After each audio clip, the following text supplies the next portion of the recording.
So welcome back to French Countryside Life. So you remember that super fast internet that we had? We were just sitting having breakfast a few hours ago and Wi-Fi suddenly dropped out. So the router starts flashing a white light. I think, well, that's not good. And curiously, we've got no 4G signal either. So it was blowing a hoolie last night, really, really strong winds. So I'm trying all the other, we've got Wi-Fi dongles and all that. None of it will work. So I'm thinking, this is it. This is it. The axis of evil's coming. First thing they do is switch off the internet. I'll be reading too many books, that's what it is. But yeah, so I had to think about it and I thought, I'll just go down the road a while so it will switch cells, because you have the big cell towers, don't you? And the mobile signal comes from your or goes to your phone from those cell towers. So I thought if I go to the next cell tower and I'll see what happens. So we drove down the road about 10 minutes down the road, and it suddenly switched into the next signal, and we got 3 bars of a 4G signal. So it appears, and when I did that, I also went onto the Orange app on my phone, because I had a 4G signal. I could go onto the Orange app, and it says that there's an issue with this entire area.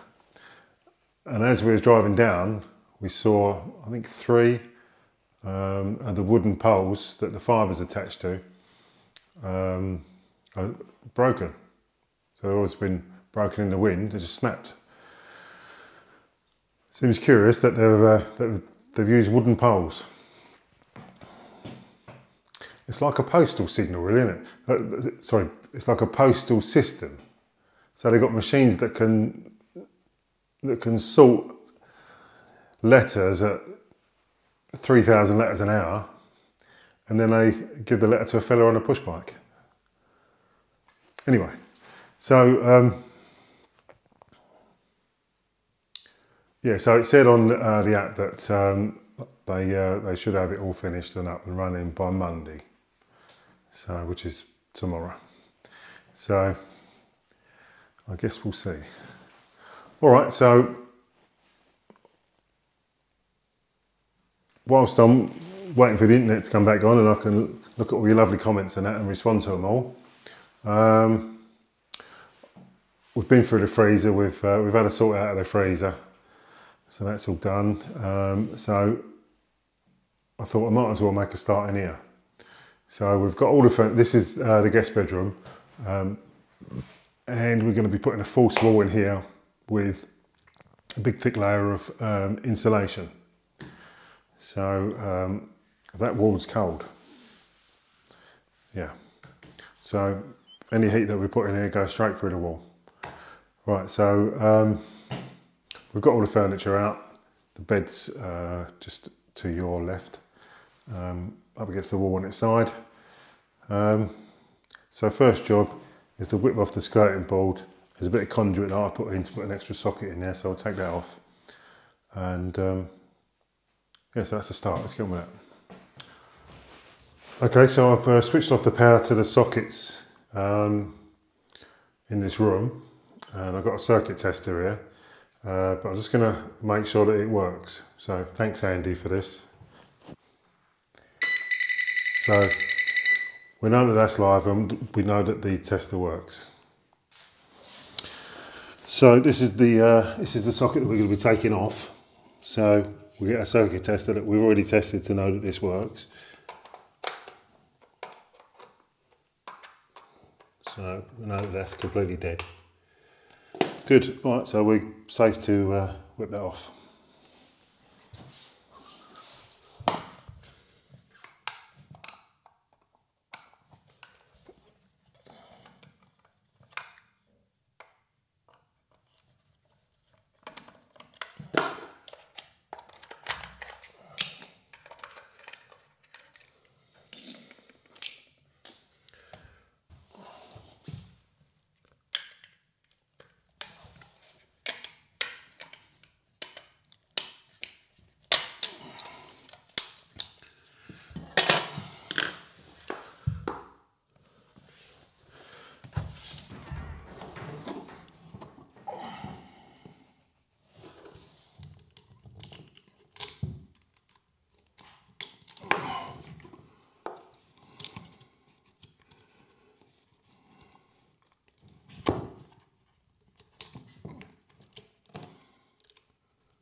Okay, so that's the socket off. What I want to do is take all the conduit off. When we put the false wall in, I'll run much better conduit through the wall and into the back of the socket. So what I might try and do actually is get a socket that's flush to the wall. That'd be better, I think. All right, so let's get on with it.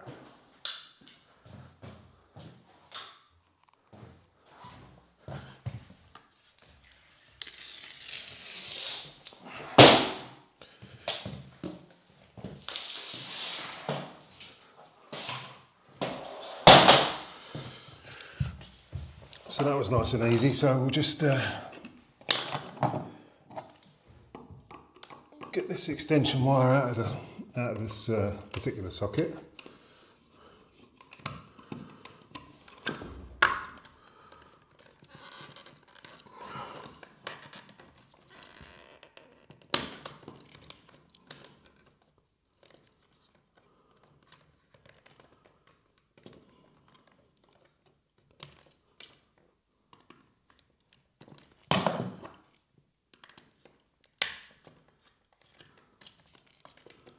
So that's that one. Just do this one up again.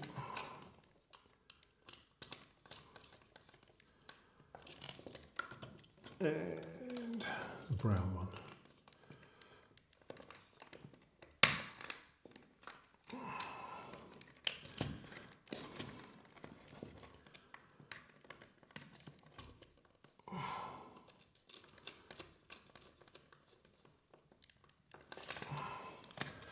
Good. Okay, that can go back on now.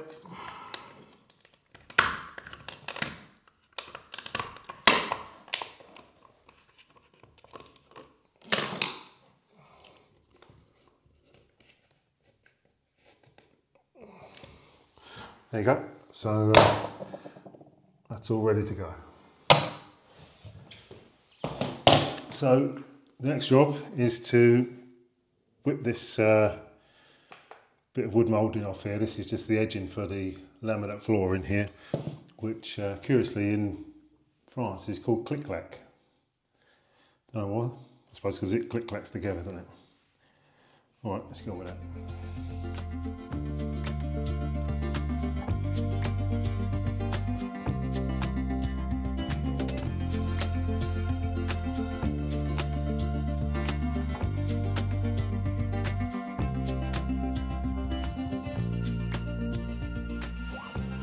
Okay, so that's got the skirting out of the way. Couple of issues. So there's a bit of damp in that corner and a bit of damp in that corner that will treat. So the laminate flooring goes right up to the edge of the floorboards. This is the edge of the floorboards here, and there's a gap. It goes right underneath. So what I'm going to have to do is, when I put the rail on, obviously I've got to attach it to the floorboards. I'll draw a line with the rail and I'll cut the laminate back so that the rail is screwed directly to the floorboards. If I attach it to directly through the laminate into the floorboards, that'll mean that I've got no options to change the laminate at some point, which we're going to. So that's the plan, Stan. All right, just heard from Orange that they're gonna fix it soon, by tomorrow morning. So they're gonna fix the internet. So I guess we'll see. All right, that's that then for today, I think. All right, well I couldn't help myself, so I've had to do some more. All right, let's get this marked up then. I've got the bottom rail on the edge.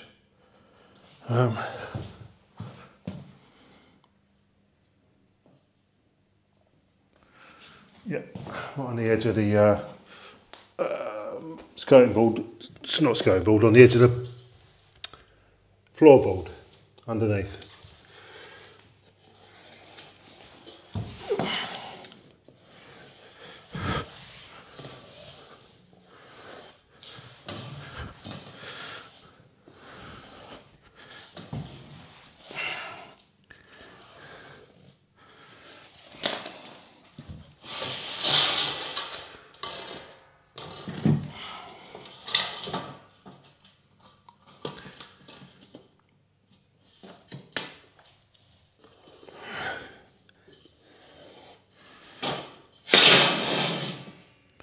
Good.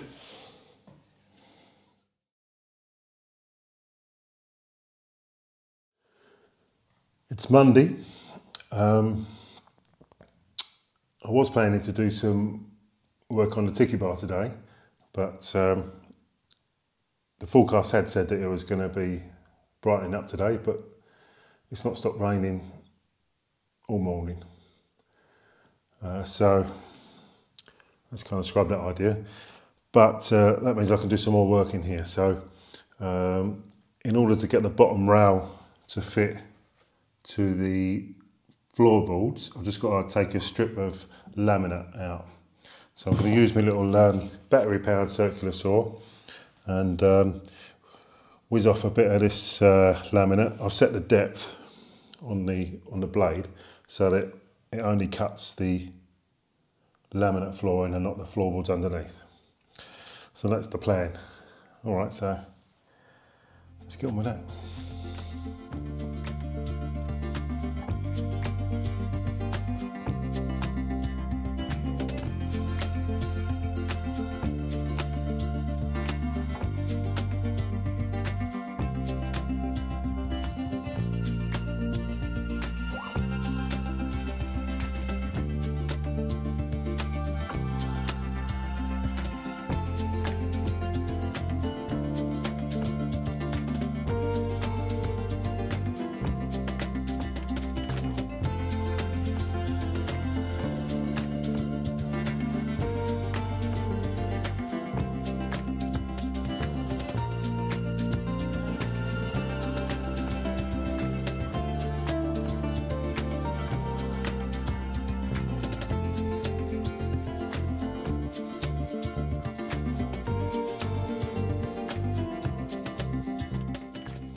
Okay, so because I can't get into the ends with the circular saw, we'll just use my favourite, the multi-tool.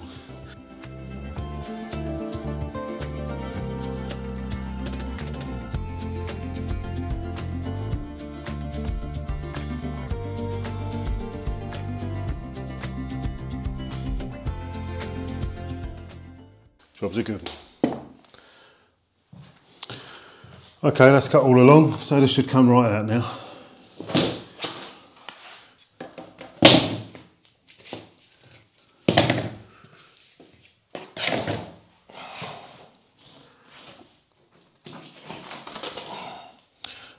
There we are, jobs are good. Now next, a little bit controversial for me. What could possibly go wrong? Going to use my box cutter just to cut this foam underlay. Okay. All right.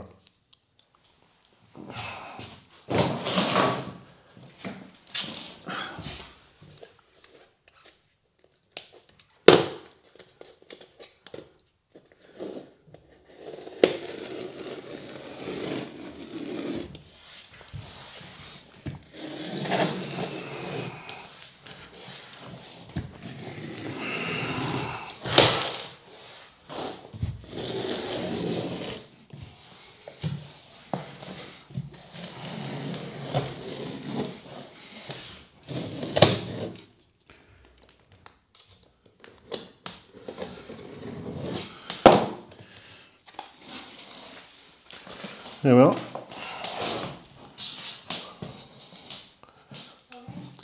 So I managed to do that and keep all my fingers, so that's good. Okay, so I've had a bit of a clean up and tidy up, stuck the hoover around. We'll get a couple of coats of this stuff, which is an anti-humidity, I can't even say it, anti-humidity paint. It's just like a barrier, really, to stop any damp getting into the insulation, and yeah, probably better to have it on than not have it on, I think. So, all right, let's just get on with it.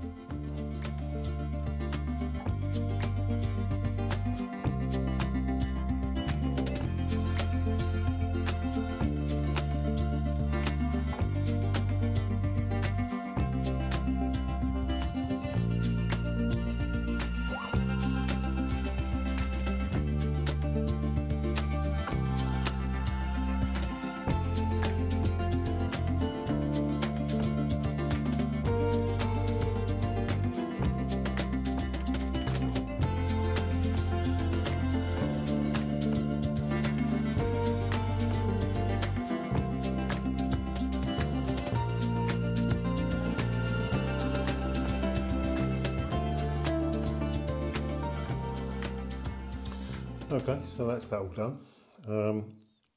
I meant to tell you actually, just before I started, that the internet came back on about 5:30, I think it was. Just whizzed back on, and the 4G came back on at the same time. So I don't know how they're connected, but there you go. Anyway, Orange sent me an SMS, a text to say that you know, that they was going to be fixing it and not to worry, so on and so forth. So yeah, fair play. I was fairly impressed with that.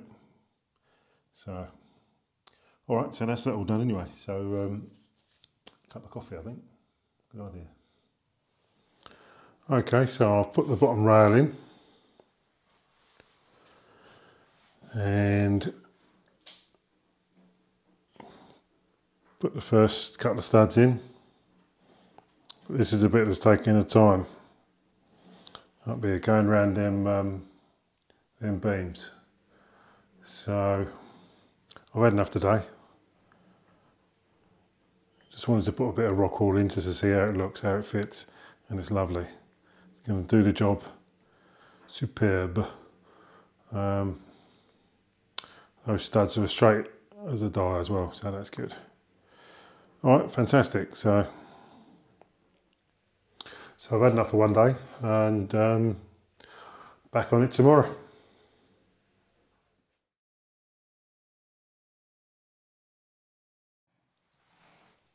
It's Wednesday today.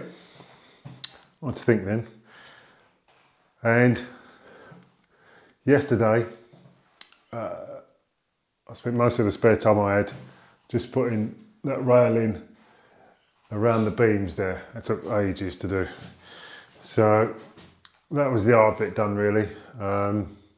So next it is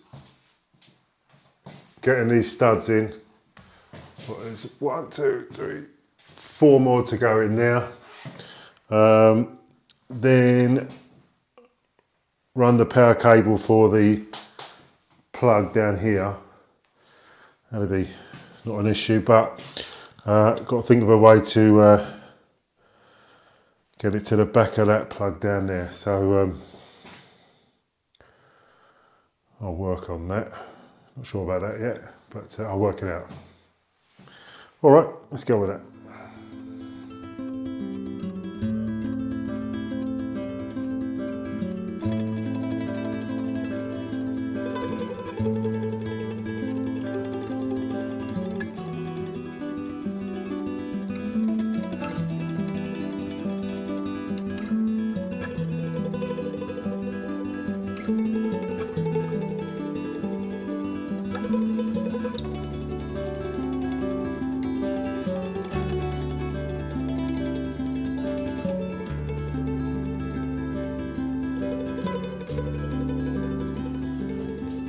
Okay, so that's all the studs in.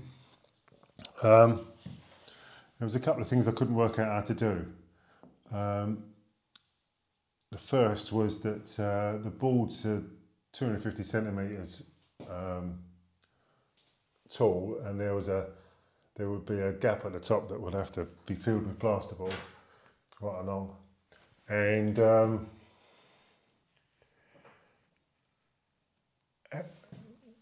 would I need a noggin behind that joint to screw the two bits of plasterboard to. So I couldn't work out how to do that. I made up this little contraption here just to see what it would be like. That would fit in like that and obviously go all the way across. But it would mean that the plasterboard would sit off from the stud, probably 3 or 4 mil. Actually 4 mil, yeah. So that was no good. So the only thing I could do was to phone Andy, because if anybody knows, Andy would.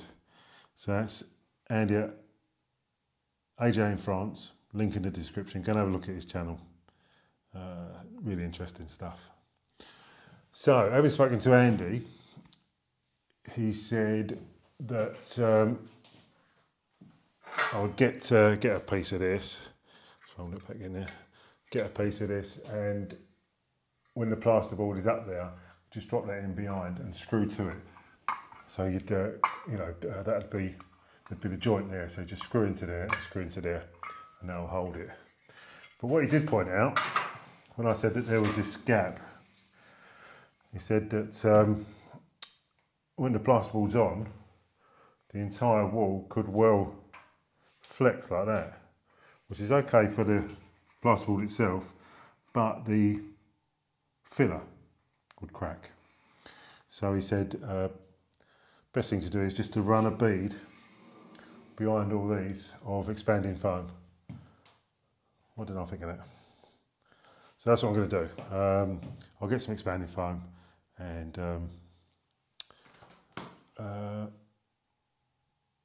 do that. Yeah. All right. So I think we'll call it a day there. And yeah, brilliant. Okay, moving on.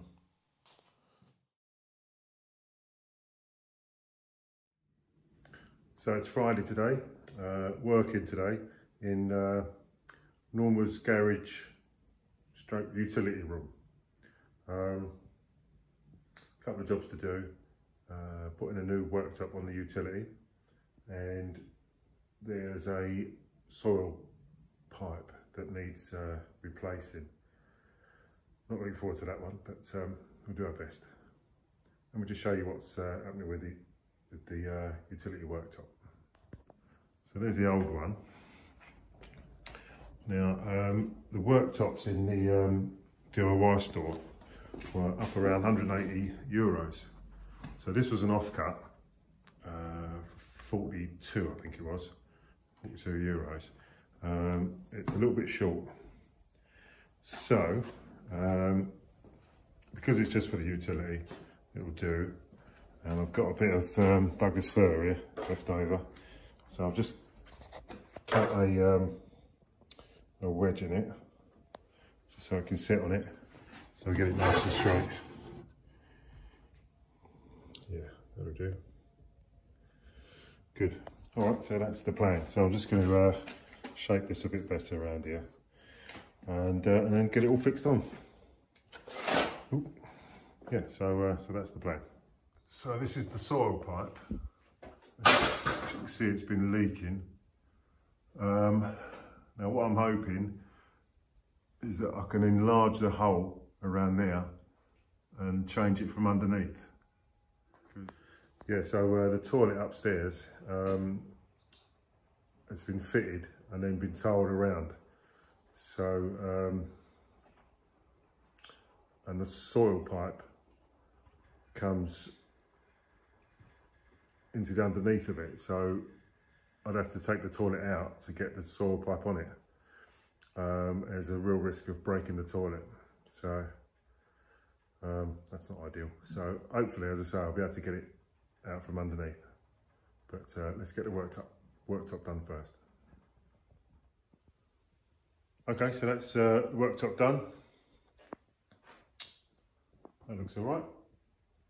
Very pleased with that. The cupboard was falling apart anyway, so I had to put that back together with some brackets and stuff. But yeah, not bad.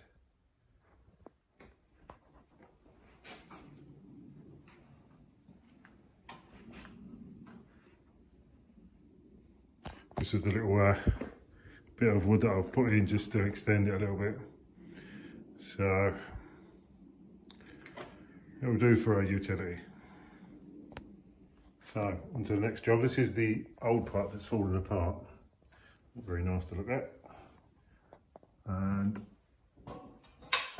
it's a case of blocking that off so I don't get any debris down it. And that's the pipe that's got to come out. So I'm going to try and make this hole a bit bigger, and without compromising the integrity of the floor, try and get it out. So I've enlarged the hole. The issue is that the new waste pipe is slightly bigger than the old one, so it's not ideal. Alright, so go for a trial fitting and see how that goes. So you can see there, oh, that's the bottom of the loo. And just there is a bit of reinforcing steel. That's just in the way really. All right, we'll see how we go. Okay, so that didn't fit. Right. Yeah, I don't think it's far off it though, so we'll keep trying. So we've got the pipe in and up there. It's just getting the seal around the bottom of the toilet though. So what I need, you can just see it up there. There we go. Just need to get that seal around the bottom of the toilet. There we go. That's it. So once I've done that, cooking on gas, I think.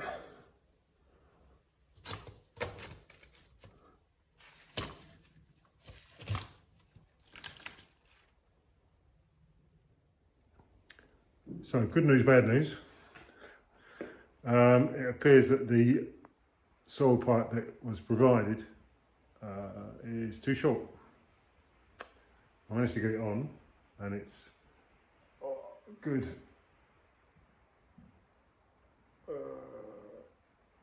12, 15 centimetres too short. So look at that. Anyway,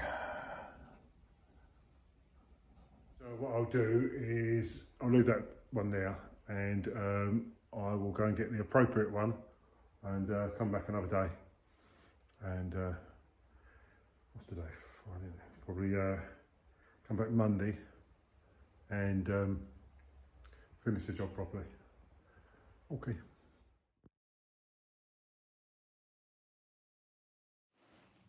So it is Saturday and I've got the exhaust fixed. So just across the valley there's a tractor parts dealer and tractor repairer, agricultural machinery repairer. There you go. So I think I said earlier that I started the tractor up just to turn it over and the exhaust fell off. This weld around here had failed. So yeah, it fell off. So I thought, oh no, I'll just take it over there and order a new one. So I went into the shop there. They've got a little shop on the left hand side of it.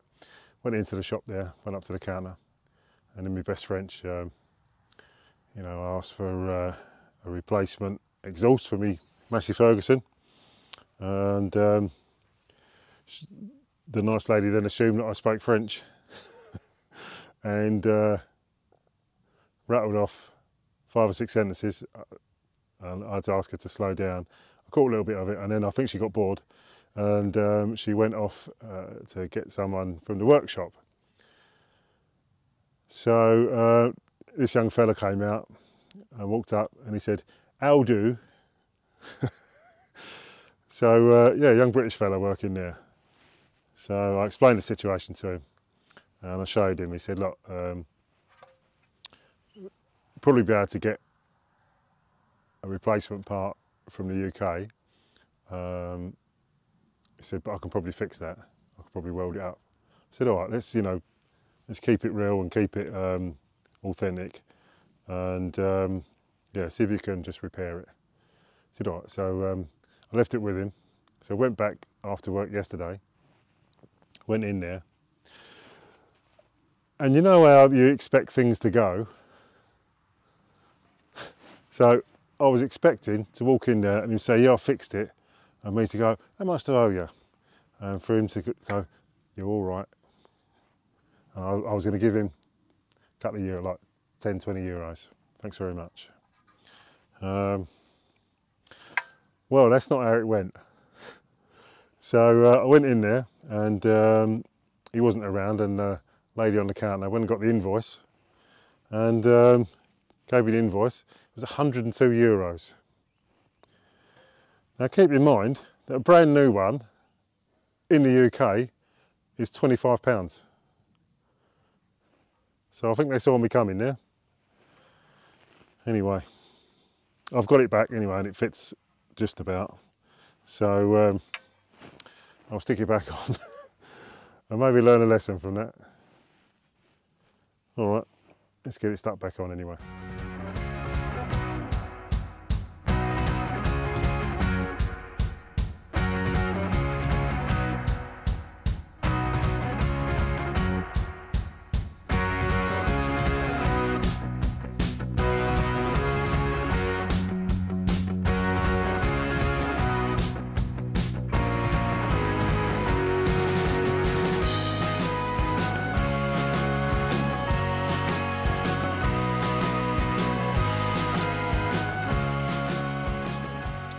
So with a bit of gentle persuasion with a vice and a hammer on the bracket, that's on there nice now, it's not going anywhere.